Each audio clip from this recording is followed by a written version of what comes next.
and there's one TV. Okay. And the idea is that like you have to fight like must have been through the roof here. Of course. But whatever it is, like we're gonna watch the same thing, and you have to like figure out how to agree on it. Then that's gonna be our family activity.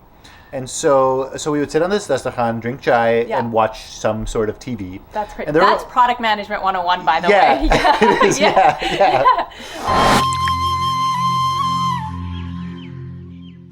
Having chai is like having a heart-to-heart with someone without realizing you're having a heart-to-heart with them. And that's what I've been doing these last few months with Pakistani diaspora all over the world. I want to welcome you to season 1 of Shampiechai.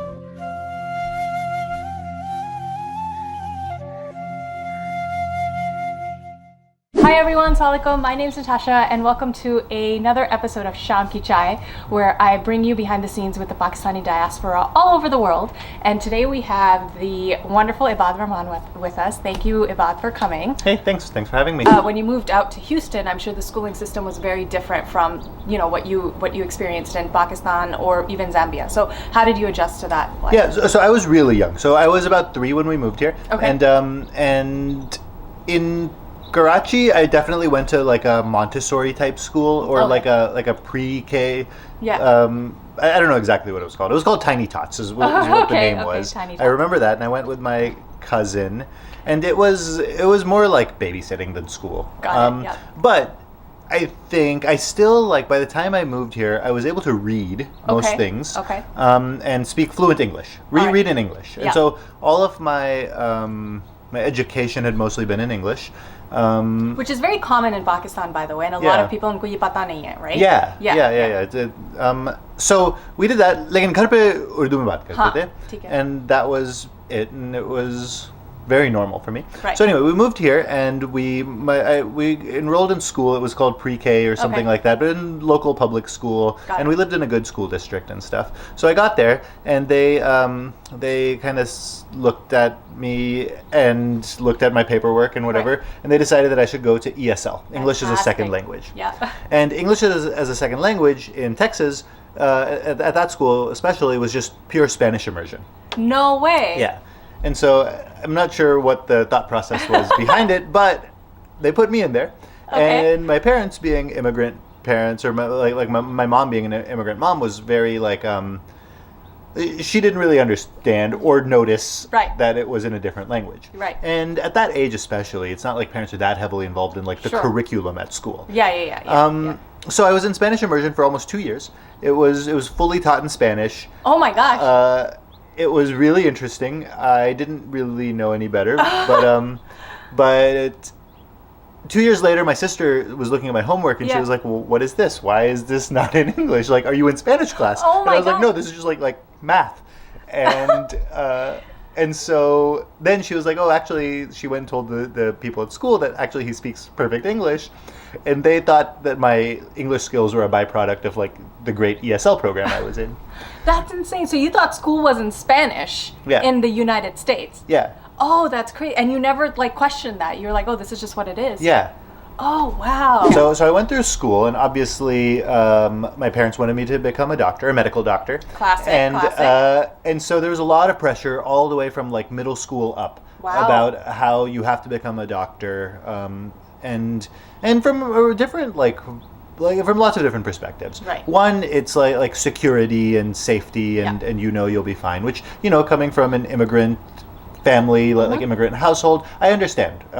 We weren't super well off, and to my mom, that was the pinnacle of success, like financial success, was to become a doctor. And she would tell me things about how it's like recession proof, and how you can never it's just very safe. And she had my mom did, but her whole family actually had a really heavy emphasis on education. My mom would tell me, Abba bolte the ke, Abba was her dad, my nana. Abba bolte the ke padhai ek cheez hai jo koi tumse kabhi chori nahi kar sakta. My nana said the same thing. Yeah. Yep. And so that was her emphasis, and it's actually interesting. So of the 13 siblings of my mom's, all 7 women have postgraduate degrees. Nice. That's fantastic. And that's incredible, considering that the eldest one was born in 1939. Wow, mashallah. I applied for university. I wanted like it was some sort of pre-medical degree, pre-medical major, gearing up to go to medical school. And as I got in there, and the more I learned, the more I didn't want to do it. Got it. And so I was taking a bunch of other classes as well. Yeah. I was taking a variety of other classes. I really liked science in general, but Yep. not biology. Got it. And it wasn't until I took like chemistry and physics that I actually understood biology. Got it. And so, but as I did that, I really enjoyed physics, and I even ever since I was really young, I liked outer space, and I would like look up and I would ask my mom all these questions about it. Yeah. And so I wanted to, well, I don't know if I wanted to or not, but I was in these classes and I Right. had all these questions, and I wanted answers to my questions. Got it. And so I would go to. There's a professor at my university named Steven Weinberg, Okay. who is he's a physics professor. He's a Nobel laureate. He actually won his Nobel Prize in 1979 alongside Abdus Salam, Oh, wow. who was the first Pakistani Nobel laureate. Wow, that's fantastic. Okay. Yeah, and so they worked on the same project, Gotcha. and they gained it. And actually, the Abdus Salam story is really interesting. If you guys haven't aren't familiar with it, please like go and read about it. Okay, okay. It's very interesting and very, I guess, polarizing in some ways, but Oh, not that's really. interesting. Yeah. You want to go into a tidbit of it? The very big gist of it. Yeah. He was studying at Oxford. He was an Ahmadi Muslim from Pakistan, Acha. with, very like nationalistic and patriotic, with a lot of Pakistani pride. Right. After he won the Nobel Prize, Got it. then he passed away. Okay. And his only wish was to be buried back in Pakistan. Okay. So he was buried back in Pakistan. On his tombstone, it said, the first Muslim Nobel laureate. Yep. Zia-ul-Haq didn't believe that Ahmadis are Muslims, so he asked for, or he had the word Muslim, like acid washed off of the man's tombstone. Oh my God. And so, so now, yeah, so that's the general gist of it. Oh my God. How did you break that to your mom then? That you're not going to be a doctor. How did that go? Yeah, so it was really difficult actually. Okay. And so like my mom would tell me things like, "Jab main mar jaungi, yaad rakhna ki main chahti thi tum doctor Oh banna." my God. Okay. Yep. And again, like, it's not coming from a bad place. No, it's her not, ultimate no. goal, like most moms, is just for like the success of her child. Yes. But she would get that, and then I would get it from like my family members as well. Right. Like my siblings, my elder siblings, their spouses. Wow. That's a lot of pressure. It was a lot of pressure. Yeah. And essentially they made it seem like me not doing that is something really selfish. And that this is what like I owe it to my family to become a doctor. Okay. And that like our culture isn't like Gora culture, Yeah. where everyone does everything for themselves. Right. And by me not becoming a doctor, I'm like falling into this other cultural norm Yeah. that is different from ours. Oh, and so it was really weird because I identify most as a Pakistani, Okay. more than how I identify as a Muslim or an American. It probably goes Pakistani, then second maybe Texan, and Nice, then okay. And then like Everything else. Yeah, everything else. Yeah. And so, so I started just thinking about that more. Yeah. And realizing that like I didn't want to be a failure to my family. I didn't want to let them down. Right. But I also didn't want to like practice medicine for the rest of my life. Right. And wake up like not wanting to go to work Right. every day. Right. That would just suck. So I ended up. It was really like bearing on me. I ended up seeing a psychiatrist for a while. Oh, So wow. the university actually had these resources for graduating seniors. Okay. Where I guess at first I thought this was just really common to me, and like this is a unique problem that I have. Sure. But it turns out lots of like graduating seniors have similar issues. Oh, I'm sure. Yeah. And so, so I went and I saw this therapist who walked me through it and talked me through like all these different scenarios. She never actually like told me anything. She just Right. asked me like pointed questions. Got it. And I think ultimately the answer came from within me. Yeah. But I like accepted it that like going to medical school would be the wrong move. The wrong thing to do. Yeah. And so I ended up breaking it to my family, like my mom and my whole family. Okay. Like actually, after I had gotten accepted to the PhD program. Okay. At UT, at the University of Texas. Right. In Austin, and I had gotten accepted, and then I told my mom, Okay. like, hey, I've gotten accepted into this program, Got it. and I think I'm gonna go. Okay. And it was really interesting because for a while, like I had taken the MCAT and the prep courses for all that, and I'd taken it like so many times that I actually did well enough to where I was teaching the course for the Course, Princeton Review, mashallah, yeah. and I was so I was doing that, and my mom really thought that maybe that meant I was going to go to medical school. But I taught that class for like 2 or 3 years after I got my exam result. Nice. So I presented her this option. Yeah. And it was, I think, they took it as well as they could have. They obviously didn't like it. Right. And they thought it was the wrong move. Right. And they let me know that, hey, like this is the wrong move. Right. But I was like, okay, well, this is the move I'm going to do. Yeah, this is what you're going to do. And it was hard. And even for the first few years in graduate school, like I remember I'd be like doing my research and my like results would come out wrong. Yeah. And I'd be like, oh man, I would tie it back to that, like, this was the wrong move, they told me. Yeah. And it's like these people that are older than me, wiser than me, they've seen the world, and they told me that. And so it took me a long time to get over that. Yeah, thinking about even seeing a psychiatrist in Desi culture, like that's taboo in and of itself because we don't talk about mental health and what social pressure, like what the psychological impact of social pressure, especially on children. And so, did your family know that you were seeing a psychiatrist? No. And you didn't. They didn't know. They did not know. Okay. Until afterward. I told them eventually. Okay. But they didn't know. I mean, it was interesting. I told them that the pressure was unbearable. Okay. But they kind of hoped that means that I would just give into it. Got it. Yeah. And they like they kept laying it on. Right. And so it was tough. I think generally my family is probably more accepting of mental health issues or like understanding that mental health is a real like health concern. Sure. But in that case, it was a secondary concern, right? Maybe even a tertiary concern, right? Right. That makes sense. And so, do you see now with, well, at least I see with this generation, like, you know, our generation at least is more accepting of, you know, mental health issues and getting help when you need it. Mm-hmm. Do you think that's will in any way impact the older generation before us? I think absolutely. So it did. So actually seeing, like, I know for my family, seeing the impact.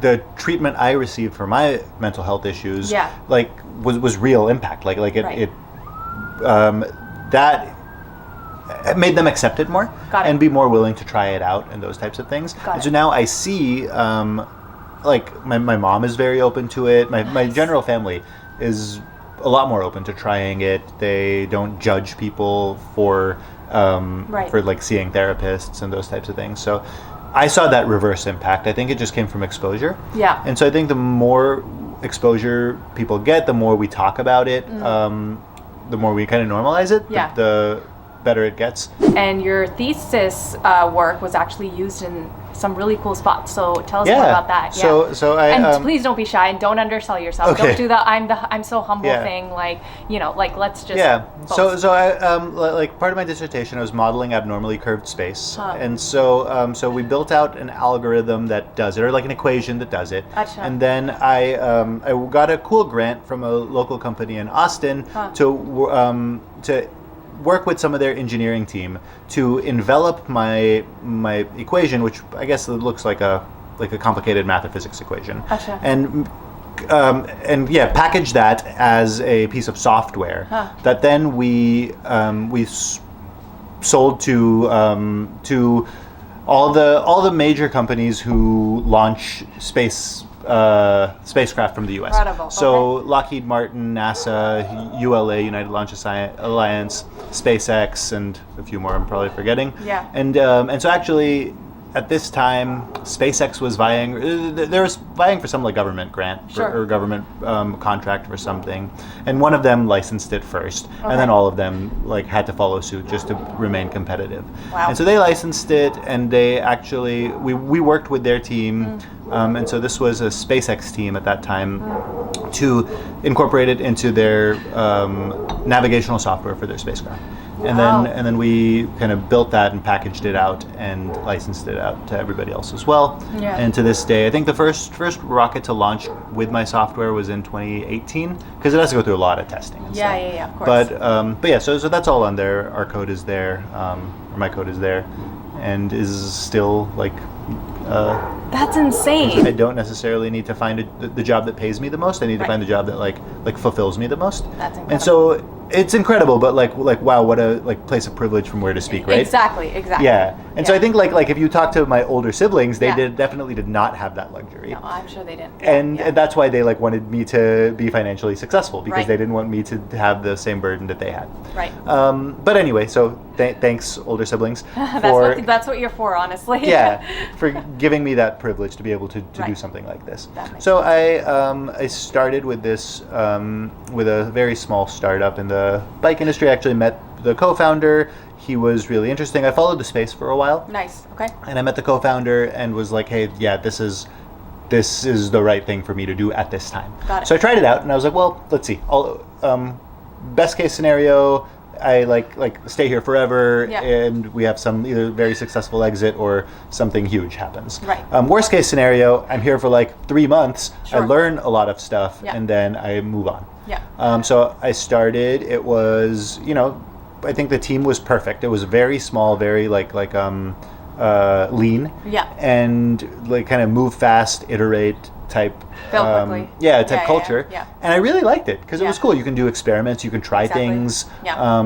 It was a lot of fun for me. Yeah. And so I stayed. Yeah. And I think over time, I kind of actually very quickly, I progressed up the ranks, Nice. and so I forgot what the title was when I started. Yeah. But I quickly took on all the product management Nice. duties, and then the engineering management. Right. And then and at this point, I was the highest ranking technical Nice. person at the company. Nice. And then it kind of just fed right into becoming the CTO.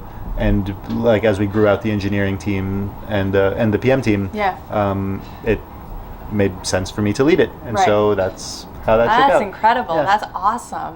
Yeah, I was like 17 or 18. Yeah. I had gone to Hajj with my mom, Gotcha. and then after that we spent a week or 10 days, 7 to 10 days in Karachi. Okay. And so I knew that I hadn't gone there since the last 16 years of my life. Okay. And I didn't know when I was going to go back, so Okay. I was bound to make the most of it. Sure, of course. At the time, I had been vegetarian for like at least 4 or 5 years. Wow, But okay. I was like, well, I'm getting to Pakistan. I'm going to Karachi, which is like not just Pakistan, but Karachi, where all the food is going All to the be food. incredible. Yeah. So I was like no more being vegetarian for No. these 10 days. I ate everything. I think I ate maghaz, I ate Nice. paya. Wow, going from vegetarian to eating maghaz and paya. I couldn't I was like I don't know when I'm going to come back, because not Huh. only do I not know when I'll be able to come back, Huh. just travel back, Sure. like the political situation is always Huh. weird. There's always some unrest. Upar niche hota hai. Yeah, and so I was I was bound to make that Of course. my trip. Yeah. So I would sneak out and go find it. a rickshaw and go out, and then I had one cousin who would come pick me up, and he would take me out. Nice. And so that was a lot of fun. Yeah. I ate everything. I ate Kela food. I had chai from the street Of vendors, course, everything. Of course. How did your American stomach take it? It was fine. I was totally fine. Oh, that's fantastic. Yeah, I Okay. had packed a bunch of medicine Right. just in case. Yeah. But surprisingly, I was fine. Okay. Okay. I That's guess awesome. I have a strong stomach. I guess I mean Pakistani first, right? Yeah, That yeah, shows. yeah. So I was still somewhat cautious, but Yeah. not that cautious. Yeah, yeah. Because in Pakistan, only the men would go. Yeah, the women don't masjid. go to the masjid in Pakistan. Yeah. It's so bizarre. Yeah. And so I love my brother, but and it was cool to hang out with him. Yeah. But I was also very close to my sister Right. and my sisters, and I wanted to continue hanging out with them and my Sure. mom. Huh. And so I remember just not wanting to go. I felt like I was being kind of pulled away from my life to go, Yeah, yeah. and just to hear Alamia shout at me, Yeah. and then get beaten up by my brother on the way back. Yeah, And so, that's not but I was okay. really little. I was like Yeah. 2 or 3. But you know what? Those things have an impression on the rest of your life. Yeah. So some of my best memories from Vancouver are from the masjid. Mm-hmm. And so we lived across the street from the masjid, but there was a basketball court inside, and we had there were women there, there were men there. We went camping together. We did sleepovers together. It was a whole community Mm-hmm. that brought us together, right? And so when I take that and I go to Pakistan and I see the mosque culture, there isn't a mosque culture. It's like a job. Yeah. Jao masjid jao, listen to the imam yell at you or pe ghar jao, Yeah. right? And women just, it's not a thing where women go into the mosque, sab ghar mein karte hain, right? Yeah, And yeah. so it's sad because the mosque is supposed to be central to your life, right? And Pakistan is an Islamic country. Yeah. And so they're missing out, I think. But hopefully things shift over. And I don't know how or when Yeah. that's going to happen. Yeah, I don't know. But yeah, exactly. I think so. It was interesting because when we came to Texas, it was kind of like what you described in Vancouver. Yeah. Where it is like this family center and it's a cultural center. And there's like, like Ramadan's a fun time because iftar ke liye sab log aate hain. Exactly. Sab log ikhatte khana khate hain. And even like I remember most of the masjids that we went to, like you would eat together. It wasn't segregated. No. And then, you'd go for namaz, that would be Segregated. Yeah. The mosque was a lot of fun growing up. And that's how it should be, right? Like there was a ping pong table and some other stuff. Yeah, exactly. Or at least, I don't know if that's how it should be or shouldn't be, but that's one way it could be. Yes. And it makes for a very like familial culture. What did you eat and what did you guys talk about? What did you guys do? So I'll talk about my favorite vocabulary word. Okay. Dastikhaan. Dastikhaan. Okay. Yeah. Tell us about it. So the dastikhaan is this big like chadar, and like you. Like dastikhaan bichha ke uske upar baith ke khana khate hain aur chai peete hain. And so in Ramzan that was really big because we would have iftar on the dastikhaan. Of course. And like I was talking to you about Baji's house, right? So Baji's house, it's a very big house, and there's this big living room. Achha. That's like one big rectangle. There's a couch on one end and a TV on the far other end. Okay. And then the rest of it is just like floor space. There's some carpets. Sure. So we dastikhaan udhar bichhate the. हमारा dastikhaan बहुत बड़ा था. So most of the time उसको आधा fold करके उसको सिर्फ आधा इस्तेमाल करते थे. लेकिन कभी कभार बहुत सारे लोग आ जाते थे तो पूरा खोल के करते थे. Yeah, सब लोग बैठते थे. ठीक है. So the dastikhan we would pull out, then after you eat and stuff, then there would be chai. ठीक है. And koi chai leke aata tha, and we would watch TV or something. And so it was actually really interesting. We had one rule in the house, and that was there's only going to be one TV. Okay. And so there's like at least 14 people who live in this house. Nice. And there's one TV. Okay. And the idea is that like you have to fight like must have been through the roof here. Of course. But whatever it is, like we're gonna watch the same thing, and you have to like figure out how to agree on it. That's and fantastic. then that's gonna be our family activity. And so we would sit on this dastikhan, drink chai, and watch some sort of TV. That's great. That's product management 101, by the way. It is. Yeah. Okay. So there were only a handful of TV shows that we could agree on. Of course. One was Wheel of Fortune, which would come on at 6:30. Nice. Vanna White. Yeah, Vanna White, Pat Sajak. So no one fought. That was great. And like during the commercials, there was no additional fighting. Like we could talk and whatever. That was very peaceful. Yeah. The other thing we could agree on were watching basketball games. And surprisingly, my mom was the biggest advocate. And she'd be like, "Nee, Rocket ka game aa raha hai, aaj raat kuch nahi kar sakte." Oh, She'd be like, awesome. she'd like her friends would be trying to make plans with her, and she'd be like, "No, not tonight. Like there's a basketball." Your game mom's on." a G. That's amazing. Yeah. Okay. So and then like that was the other thing that nobody really like fought. Okay. And I don't know. I mean, I think everyone was into it. Yeah. Okay. So that was it, and so that would all be kind of over chai, dastakhan. Sure. We would hang out there, and so that was it. It was like family bonding, sometimes family fighting, but mostly bonding. Bonding. Well, fighting is like bonding in some ways, I think. Do you have like a favorite memory from one of your Shampiechai? So there's one really interesting one. So one day, it was like we had bought a new car. Achha. Okay, it was this like SUV of some sort. Okay. And it was the first time we bought a new car, I think, ever. Okay. And so we got it. It was like brand new, right? Okay. So it had like 0 miles on it or something. ठीक है. And my dad gets this idea of and he gets this idea that like we should go on a road trip. Fantastic. And I was like, okay, Yeah. like interesting. So we're all kind of sitting around, and my sister's like, yeah, that sounds great. Like where are we gonna go? And he's like, everywhere. And so my dad liked driving, and he would tell me like because I liked long drives with him because we would bond, we would talk about stuff, and it was like therapeutic and calming. And he's like, yeah, like if I could be like anything I'd be a truck driver, and I would just like be like out on the open road forever. You know, that is the third Pakistani elder that I've heard about saying that. I think it's something about like driving. Like there's 3 elders that I know like within community and extended family that I want to be a truck driver. Oh, interesting. Okay, Yeah. so that was his khwaish, and my sister was down for this like road trip. Of course. And so we decided that we would leave from Houston. Achha. We would go like the big gist of it, just kind of like a summary. We went from Houston. We went to like Florida, up to New York, to Achha. Chicago, and then back to Nice. Houston. around. But we planned this whole trip over like essentially one like gathering on the dastakhan with our chai. That's fantastic. And okay. so my dad comes up with the idea, and I bet he'd been ruminating on the idea for a long time. Yeah, but yeah. he pitches it to us. Yeah. And my mom is like, "Pagal ho gaye ho. Okay. गाड़ी में क्यों जाएंगे इतनी दूर कहाँ ठहरेंगे कहाँ क्या रहेंगे करेंगे, हाँ. कौन जाएगा because there's like 14 people who live in this house and that SUV can like fit 5 people max. Yep. And he's like he like calls the like dealership to see if we can get a box on the roof of the car so we can like shove more stuff so we can like take more people on this trip with us. And they're like, no, like this car is not rated to have like more than like 50 pounds on the roof, so you can't do that. Okay. And he's like, oh, bummer. Okay. Yeah. So we had to like figure out who goes on this trip. Okay. And I think that was relatively easy because most people were like, no, I'm not trying to do We're that. not doing this. Yeah. But he was down. My sister was down.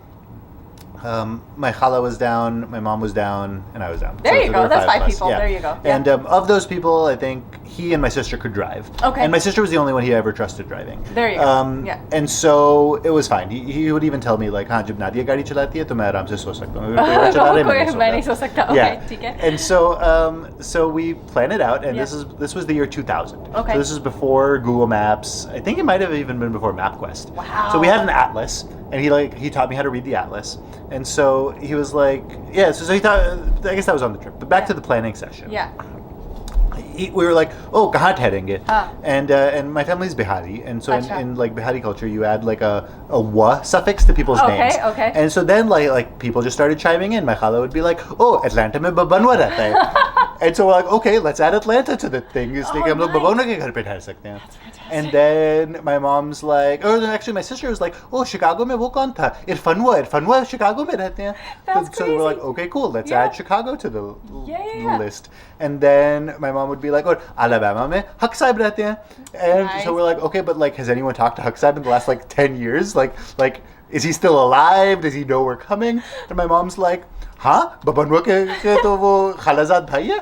And I was like, that's okay. Fantastic. I love Desi families. Yeah. So we call them. So are you Ibadwa then at home? So not really, no. But my cousins and I, after this, like we just call each other that to like carry on the culture. Tradition, of course. Yeah. Okay. And so we aren't like officially not Ibadwa. Like if you ask my mom like, oh, Ibadwa kaisa hai, she'd probably be like, Kaun? But if you ask my cousins, they'd be like, oh yeah. He's good. Yeah.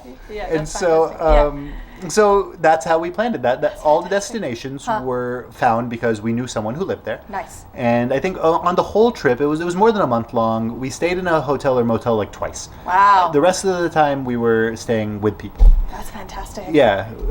And so it was really interesting because there are all these people that they knew from like family friends from Bihar, from Karachi. That we like I had heard of kind of but had never met. Right. So we got to meet all of them. We also got to see the country. We went to Disney. Nice. Like my dad had some friend who lived across the street from Disney World. Of course. And, oh my gosh, that's fantastic. Yeah, and they had like it was really interesting because they had like a small like a one or I think it was like a 1-bedroom apartment. Maybe it was 2. But it was a couple. They had 2 young kids. Yeah. And then there was gonna be 5 of us. Okay. And this is really interesting because I was like, oh okay, like we'll all fit.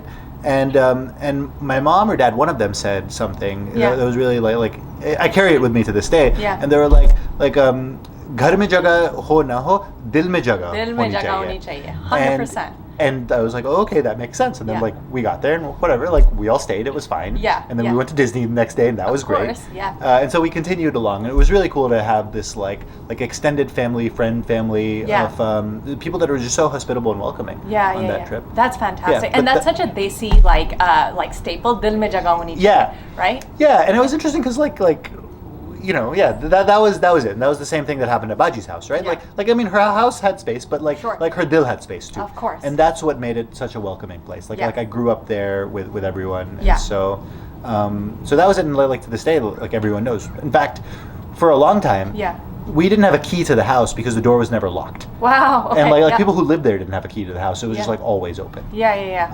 So that's the epitome of Desi culture. So it was awesome, and that whole trip was planned on this one like chai session. That's fantastic. Shampiechai session on the dastikhaan. That's incredible. Well, that's why you gotta love Shampiechai, right? Yeah. That's awesome. Well, thank you, Ibaad. Thank you so much for coming, and thank you for sharing your journey, your stories. I'm sure the listeners are absolutely loving all these tidbits. So thanks again. Cool. You're very welcome. Thanks, Nitasha. All right. Bye, guys. Bye.